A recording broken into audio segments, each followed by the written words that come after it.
Good morning to all my friends and family, and welcome to this episode of Jim's 5am Club. It's Friday morning. It's still pre-dawn, pre-sun up, and it's a brilliant, glorious Sydney summer morning. As you can see, the sky there in the east is starting to pink up.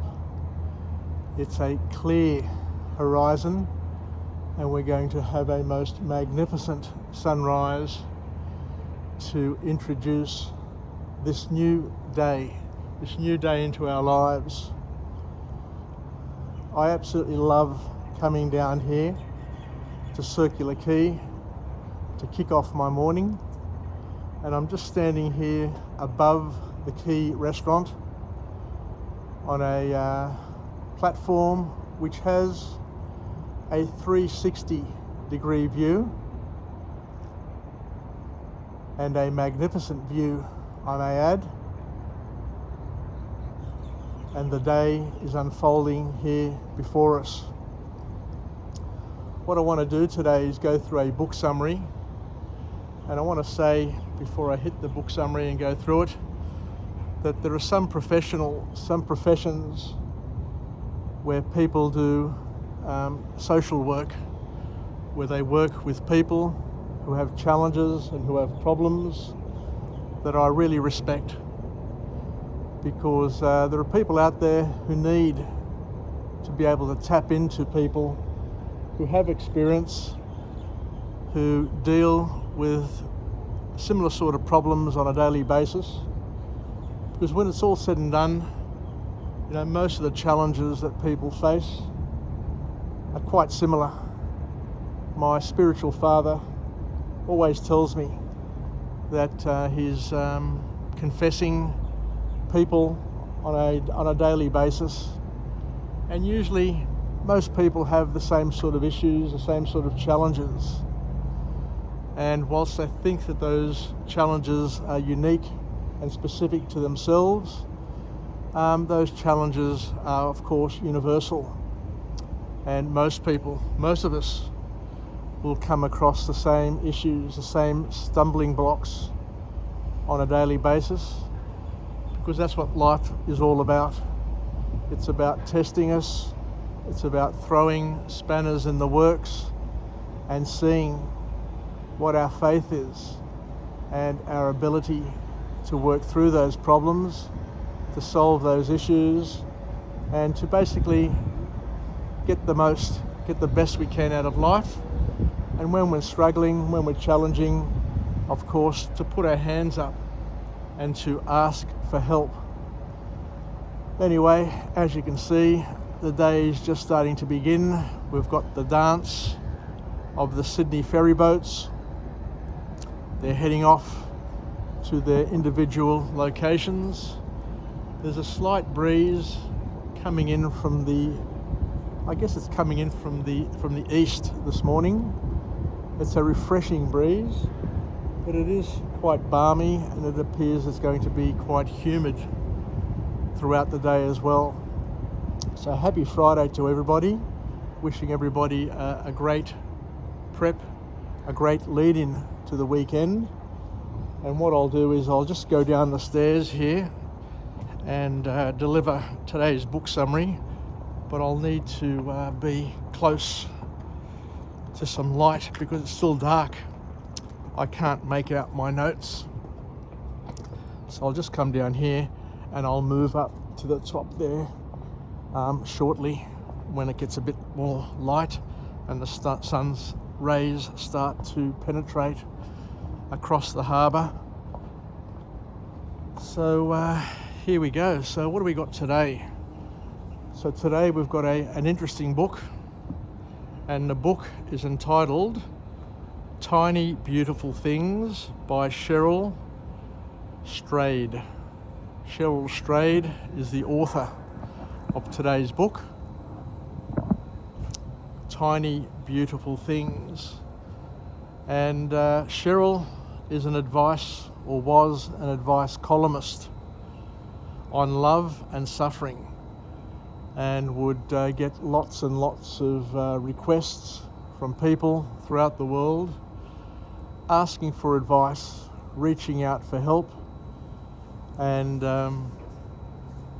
Cheryl basically details some of those letters and some of that advice that she's given over time, and allow us into her world to understand the suffering and the challenges that people face across cultures, across age groups, and across the planet. So the author kicks off the book with an interesting observation, and she says that nothing we feel, nothing that you, nothing that I, nothing that each of or any of us feel is unique. You know, suffering has two basic properties. First and foremost, it's universal. Doesn't matter how much money you've got, doesn't matter what family you come from, doesn't matter your education level, whether or not you work, you're unemployed. Suffering is universal. Everybody gets to taste it in different, doses. I could also add, you know, we all don't suffer the same, and we all don't, we all got different capabilities and abilities to deal with the suffering. But one thing for sure and for certain, if you're alive, if you're breathing, if you're living, then you're going to suffer. So we need to embrace it, we need to understand it, we need to accept it, and not to think that we are the only ones who are being tested. The second point is that suffering doesn't function as an absolute, on an absolute scale. It's all relative. And as we said, there are going to be different doses of suffering that people are going to receive. But even if two people get the similar sort of dose of experience, then they're going to react to it, respond to it, and it's going to affect them differently, depending on their experiences, depending on their nature, depending on how they frame it. There's a whole stack of variables which influence how we respond and how we feel certain things. So once again, it's an opening gambit there which basically alerts us, each and every person, to understand that regardless of our age, we're going to go through trials and tribulations, and to welcome them with open arms, because God's gifts are usually sent in problems and challenges. And the second key point that the author makes is that you need to be there for yourself. Acknowledge that you're going to suffer, but to also commit to being there, to be with yourself, to be able to get through the challenges and suffering. Because at the end of the day, regardless of how much your parents love you, your siblings love you, regardless of the support structure that you have around you, you're with yourself 24/7, and you need to be able to tap in and rely on yourself to get through the challenges. We need to be able to accept reality and know that you don't choose the cards that life deals you. Life isn't fair, and bad things happen to good people. And to be also aware that sooner or later, other people's problems will end up becoming your problems as well. So to not live a selfish life, but to understand that we're all here. We're all part of the same organic creation. We're all part of life, and we all will get sooner or later involved with each other's challenges and by getting involved. It's probably better to get involved and to be able to help and offer a helping hand rather than being the fuel that makes things worse for others around us. Some very wise words and some powerful words there. And the author then reminds us that we humans are complicated. We've got to accept the fact that we're complicated, and we can complicate things even worse through our complications. So once again, something to remember and something to be aware of. Because the bottom line, and the author reminds us and says it over and over again, the bottom line is that all people want to be loved, want to be esteemed, and this is a craving that everybody has, and I guess it's a necessary part of life to understand that we're all very, very similar in this particular way, and God bless those people who understand it. God bless the people who give love, who give comfort, who give esteem to those around them, even if they don't deserve it. Because as we say, we've got our ups and downs, and sometimes we need to be loved, we need to be esteemed, we need to be rewarded, even when we don't deserve it, to be able to help us break our patterns, our disempowering patterns, and get through the challenge and the pain that we may be suffering. The author also reminds us that we each have a different history. We've all got a different past. We're all going to experience a different present. I'm here today, you're where you are. We're all going to experience a different slither of reality today, and they could be dramatically different. They could be completely different, but we're all living in the same time and space. And the other thing the author reminds us of is that we're all going to have a completely different future, which we don't really know and we can't really plan. But it's important to understand that the past is the past. The past is fixed. It can't be changed, and it needs to be accepted. It can be reframed. You can relive your past and improve your past by reframing it, by changing it, by the way you think about it, by the way you perceive it. Not everything is as bad as what people make out, and you can go back and select the better parts of your past and start to relive those. An auntie of mine, whose husband, my uncle, passed away, recalls that on his deathbed, he said to his wife, I want you to think of a moment, any moment, where you and I were in bliss, where we were enjoying the moment, enjoying our lives. And I want you to focus on that, he said. When I die, I want you to remember that good moment that we had, that good moment in time. I don't want you to remember and bring up and continue to think about all the bad times that we had together. I want you to focus instead on the good moments that we had, and to hold that close to you and to relive that over and over again. What wise words those were. Because what happened, and you can never change it, but we can reframe it and move on. So a powerful lesson. And as we said, the future is uncertain, it's unpredictable.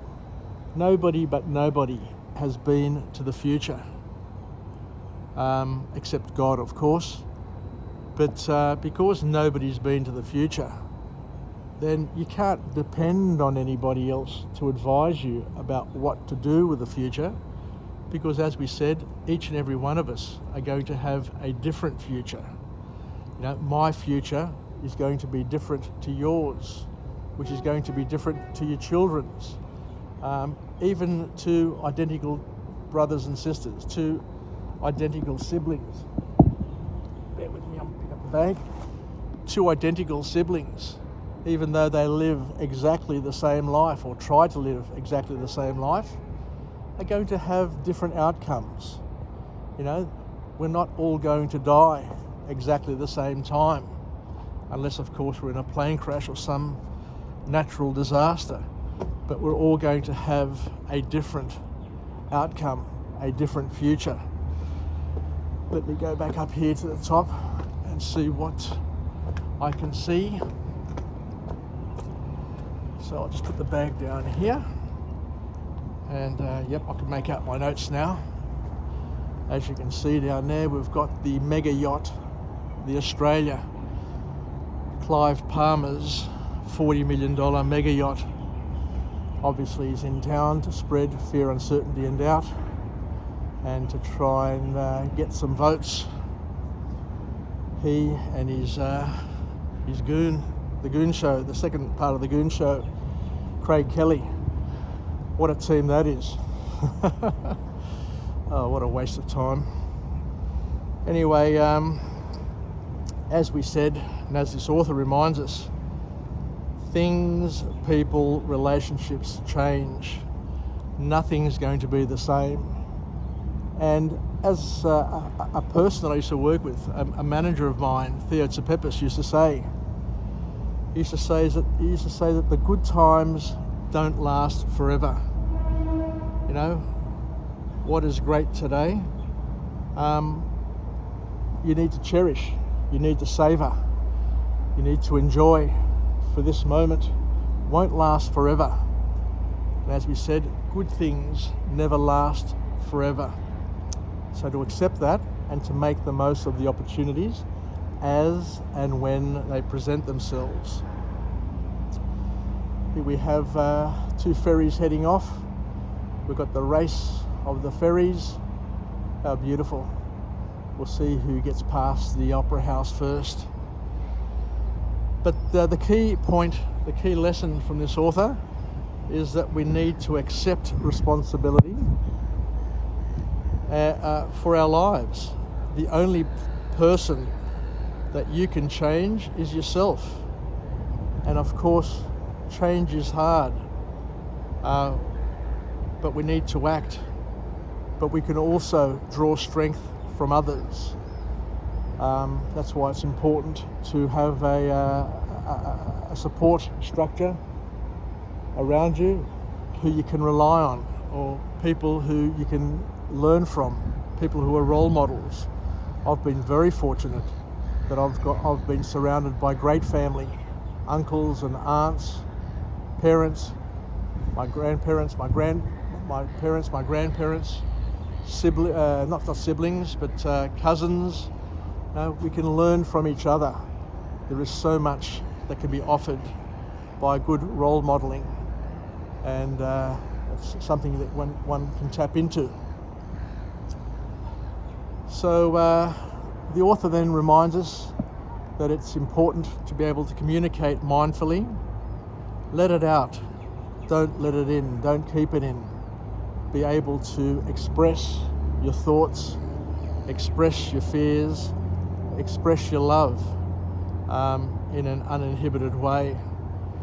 Don't let your fears, don't let the problems, don't let your inability to communicate clearly rule you. Explain your feelings without making someone else responsible for them. That is a powerful point. That is such a powerful point. And it probably needs to be reiterated. You need to be able to explain your feelings. This is a great lesson for children. We need to be able to explain our feelings without making someone else responsible for them. And in order to do this, the author recommends that we take on journaling, where we can clearly articulate with patience what we're feeling, what we're experiencing, what our fears are, what our hopes are, what our dreams and goals are, and to map out and to describe how we're going, how we're getting there, and what's causing us challenges along the way.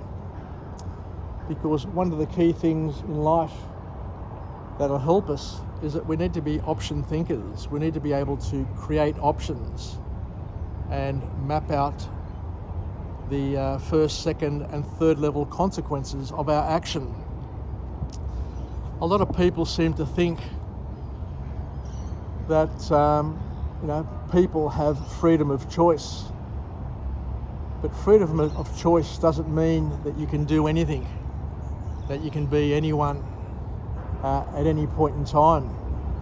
Freedom of choice means that what you choose will also have consequences, both direct and indirect, first, second, and third level consequences.